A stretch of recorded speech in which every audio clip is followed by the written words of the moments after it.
여러분, 우리가 살고 있는 이 세상이 에덴 동산이라면 얼마나 좋을까요? 원래 하나님께서 사람을 만드실 때는 에덴 동산에서 살도록 그렇게 만드셨거든요. 그런데 안타깝게도 우리가 살고 있는 이 세상은 지금 에덴 동산이 아닙니다. 왜요? 에덴 동산에서 쫓겨났기 때문에. 어떻게 보면은 에덴 동산이 종말을 맞이했다고도 볼 수가 있는 거예요. 여러분, 에덴 동산에서 쫓겨나기 전에 어떤 일들이 있었습니까? 마귀가 하와를 유혹하고 그 유혹에 넘어가서 하와가 하나님 앞에 죄를 범했어요. 그로 말미암아서 에덴 동산에서 쫓겨나게 되었다고 하는 것입니다. 뭔가 큰 사건, 종말 때, 마지막 때, 이때가 있기 전에는 반드시 징조가 있다는 것을 우리 주님께서 말씀해 주고 있어요. 노아 홍수 이전에 여러분, 사람들이요, 굉장히 많은 사람들이 지구상에 살고 있었습니다. 그런데 보면은 노아는 하나님을 믿었지만은 그 외에 모든 사람들은 하나님을 떠났어요. 하나님을 무시했습니다. 미혹의 영에 빠지기도 하고, 성경 말씀에 보면은 사람들이 다 육체가 되었다, 이렇게 말씀해요. 세상적인 사람들이 되었다는 거예요. 하나님을 더 이상 바라보지 아니하고 세상에만 몰두했다는 것입니다. 그러면서 죄를 많이 지었다는 거예요. 그런 일이 있은 후에 여러분, 큰 홍수가 나서 노아 가족을 제외한 모든 인류가 다 멸망을 당했지 않습니까? 그러니까 이런 종말, 이런 멸망, 심판, 이런 것이 있기 전에는 반드시 어떤 일들이 있다는 거예요. 사해 부근에 소돔이라고 하는 아주 비옥한 성이 있었습니다. 거기 사람들이 많이 살고 있었지요. 그런데 이 소돔성 사람들이요, 성적으로 타락했습니다. 도덕적으로 타락하고 영적으로 타락했어요. 그래서 하나님께서는 이 소돔성에 유황과 불비를 내려서 소돔성을 다 멸절시켜 버리셨습니다. 여러분, 이 소돔성이 어떤 범죄들이 있었어요? 성적인 범죄들이 있었다는 겁니다. 특히 성경에 보면은 이 남자들이 남자를 상관하려고 해요. 즉 동성애가 만연했다는 것입니다. 거기에는 정직하고 어떤 정의라는 게 없어요. 기준이 없습니다. 잘못된 일들을 해도 그것이 옳다고 판단을 하는 그러한 사회였다는 거예요. 그래서 하나님께서 이 소돔성을 멸해 버리신 겁니다. 요즘 보면은 국회에서 포괄적 차별금지법이라고 하는 법안을 이제 만들고 또 그것을 통과시키려고 해요. 지금까지 여러 번 법안을 만들고 상정을 했지만은 많은 반대에 부딪혀서 제대로 이루어지지 않았는데 이번에 또 한다고 합니다. 포괄적 차별금지법. 차별하면 됩니까? 안 됩니까? 사람을 차별하면 안 되지요. 그래서 포괄적 차별금지법, 그러면은 굉장히 좋은 법처럼 여겨집니다.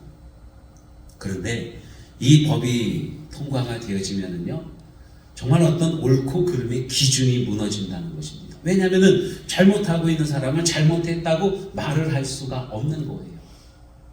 우리 회사에서 어떤 사람을 뽑는데 꼭 필요한 사람이 있지 않습니까? 그 사람을 뽑는데 안 된 사람이 나를 차별했어요, 그리고 고소를 하면은 그거 감당하기가 아주 어려워진다는 겁니다. 그러니까 옳고 그름의 기준이 무너지는 법, 이게 바로 포괄적 차별금지법이라고 하는 것이죠. 특히 우리 교회에서 많이 신경 쓰고 있는 게 뭐냐면은 동성애, 또 아니면 성소수자, 그런 사람들에 대한 모든 것들을 다 인정해야 된다는 거예요. 동성애 가족 합헌 뭐 이렇게 해가지고 남자와 남자가 결혼하는 것도 그것도 맞는 거다, 이런 식으로다가 생각을 하고, 남자가 나는 생리적으로는 남자이지만은 마음적으로는 여자예요, 그래갖고 자기가 여자라고 주장을 해도 그것을 인정해 줘야 되는 바로 그러한 법이 포괄적 차별금지법이라고 하는 것입니다.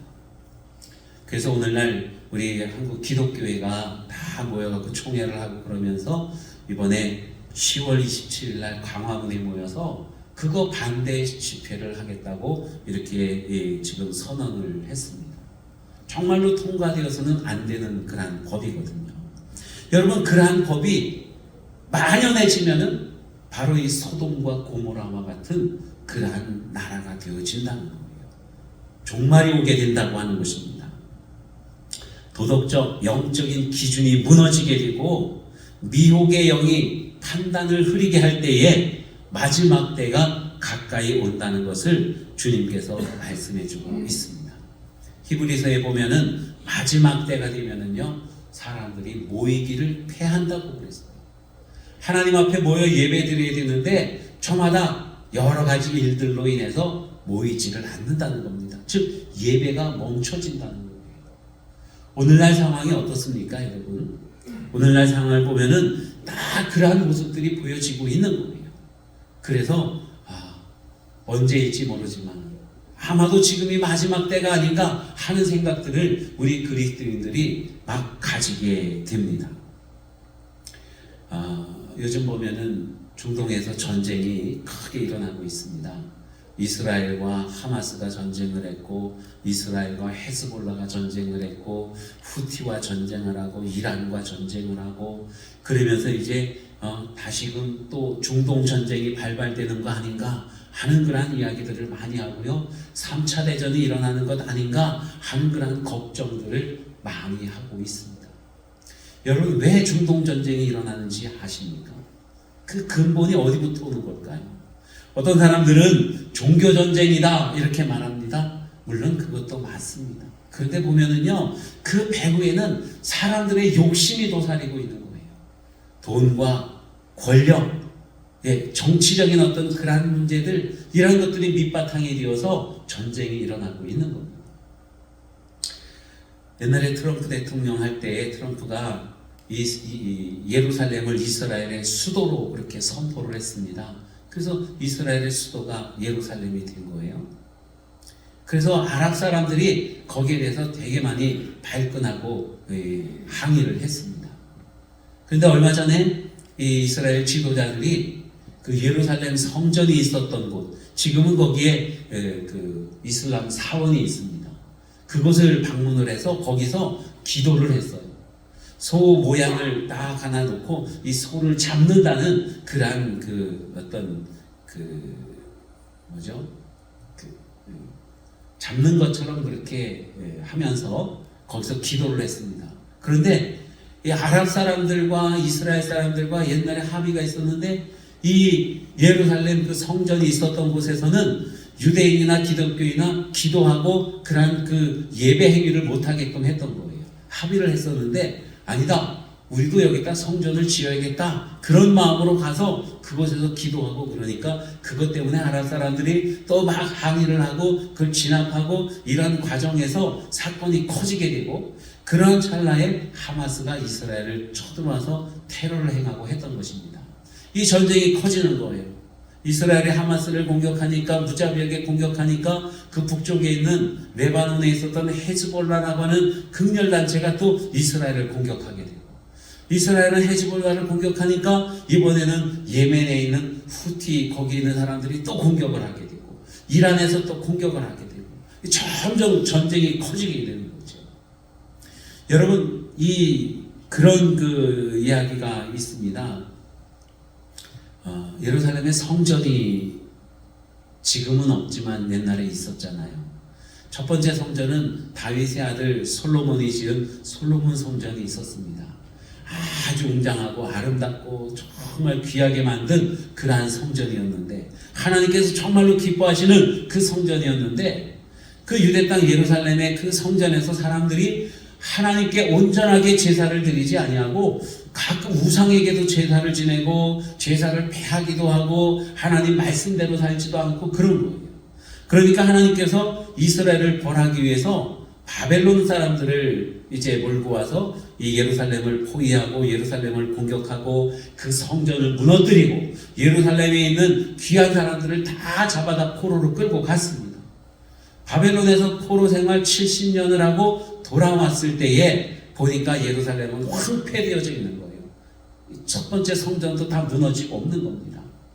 그래서 이 당시에 바벨론의 왕이었던 고레스에게 허락을 받아서 스룹바벨이 예루살렘에 성전을 짓습니다. 이게 제2성전이라는 거예요. 제2성전. 두 번째로 짓는 성전이라서. 그런데 스룹바벨이 지은 그 성전은 웅장하지가 않았어요. 왜냐하면 포로에서 막 돌아온 사람들이 어렵게 지은 성전이기 때문에 그 모습이 그냥 좀 초라했습니다. 옛날에 솔로몬 성전을 보았던 그 노인분들은 이 스룹바벨 성전을 보면서 감사하기도 하지만 한편으로는 너무너무 마음이 아팠어요. 하나님의 성전이 왜 이렇게 초라하게 지어져야 되는가 하고요.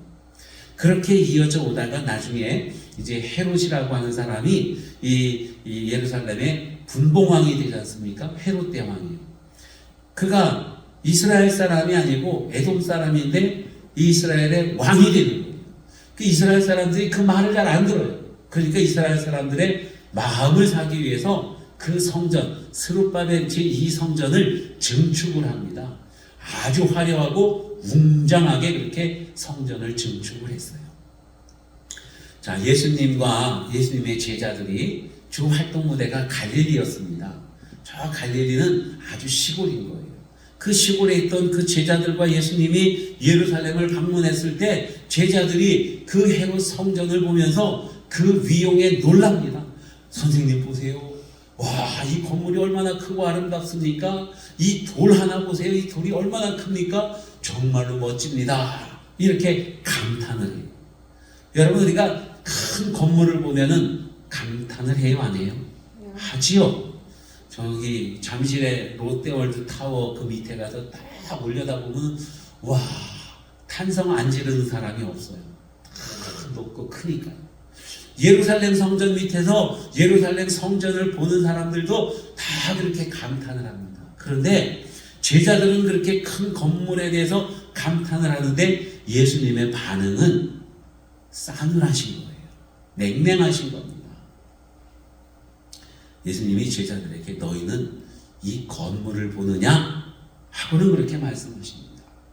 이 건물들, 그 돌들이 다 무너지리라. 이렇게 말씀하셔요. 마지막 때가 오면은 이 큰 건물들이 다 무너진다고 말씀하십니다. 여러분, 예수님께서는 이 헤롯이 지은 그 큰 성전을 성전이라고 말씀하지 아니하시고 건물이라고 말씀하셔요.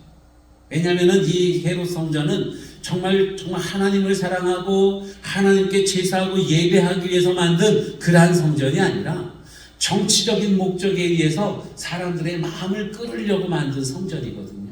그러니까 예수님은 성전이라 아니하시고 건물이라고 그렇게 표현을 하고 계십니다.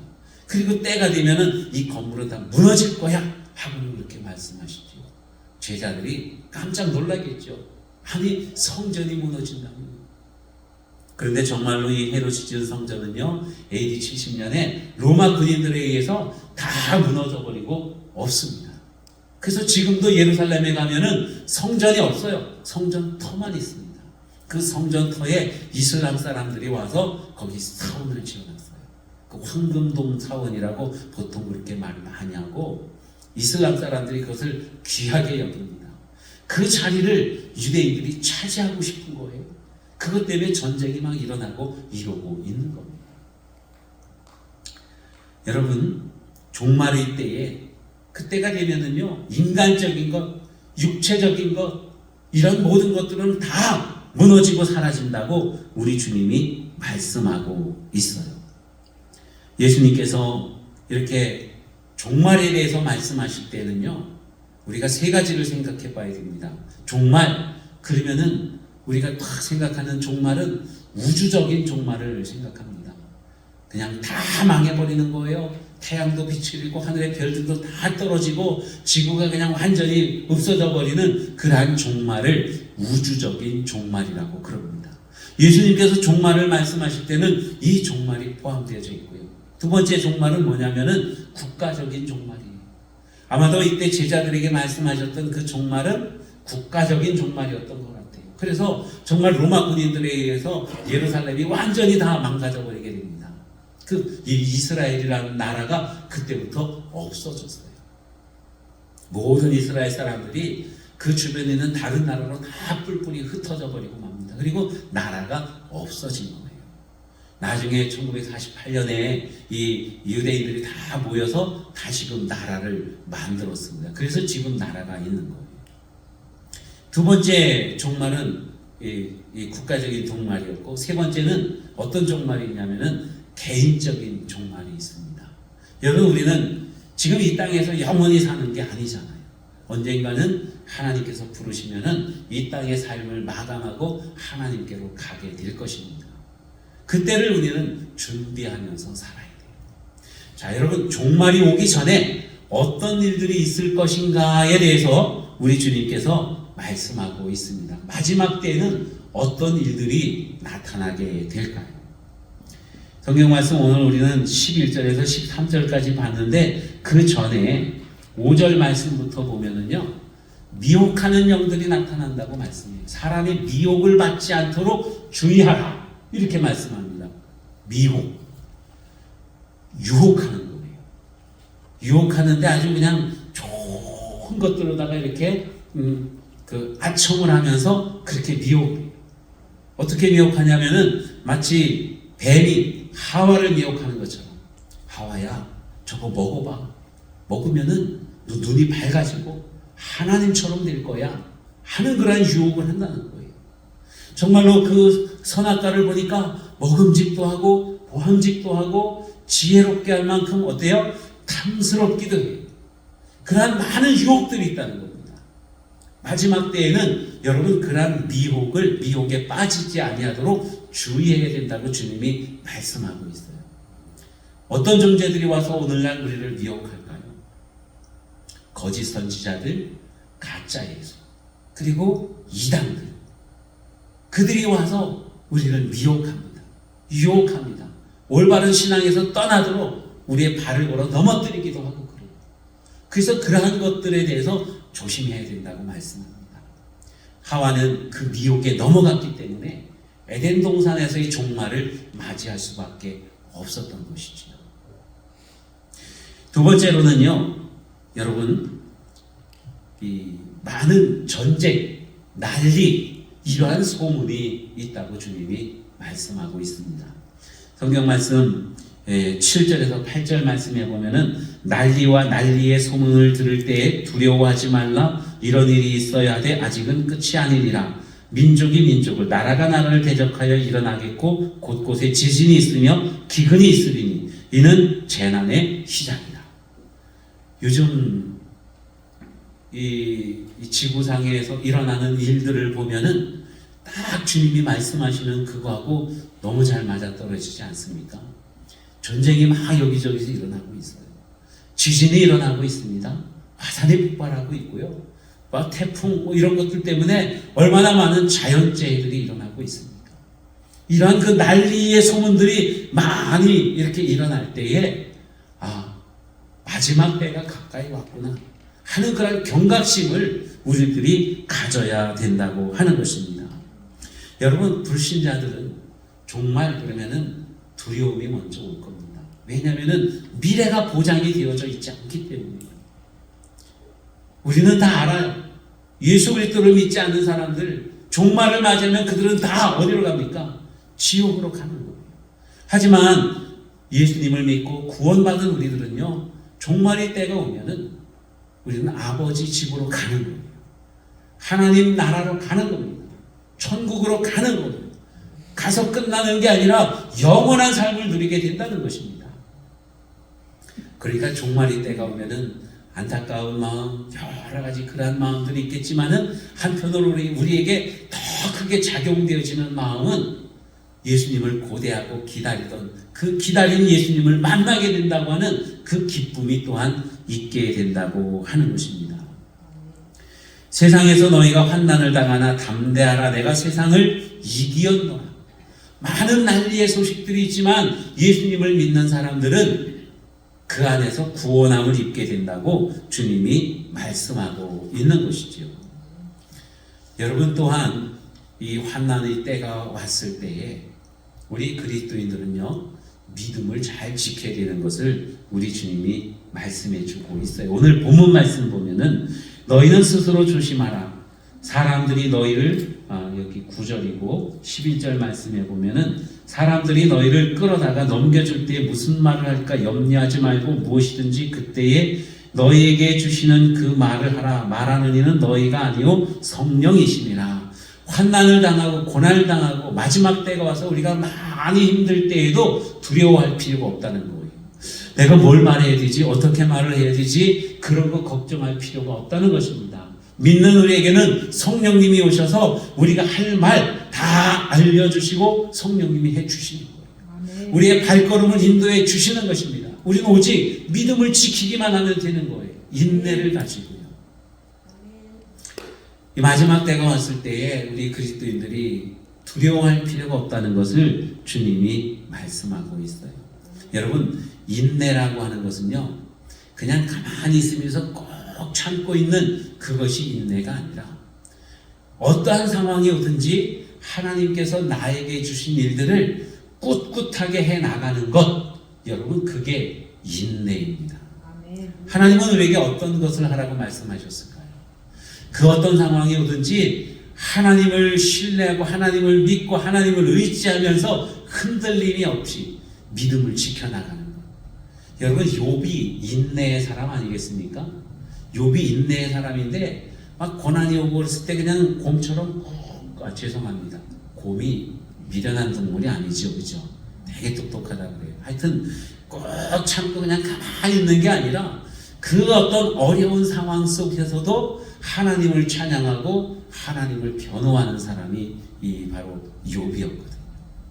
고난의 때, 마지막 때, 정말로 위험하고 어려울 때, 눈앞이 캄캄하고 아무것도 아니 보일 때, 정말로 세상이 끝나는 것 같은 그때도 믿음을 지키고 하나님께 영광을 돌리고 하나님을 사람들에게 알려주는 그 일을 하는 것, 여러분 그것이 바로 우리 그리스도인들이 해야 되는 일, 바로 인내라고 하는 것입니다.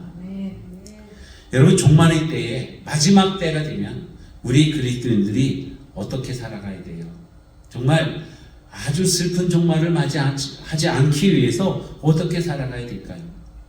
첫 번째로는요, 하나님의 말씀에 귀를 기울이는 겁니다. 하나님의 말씀에 귀를 기울이는 거예요. 즉, 하나님께서 하와에게도 또 아담에게도 선악과를 먹지 말라고 말씀하셨는데 하나님이 주신 그 말씀을 아담은 잘 들었는데 하와가 귀담아 듣지를 못한 거예요. 그래서 먹어도 되나? 먹으면 안 될까?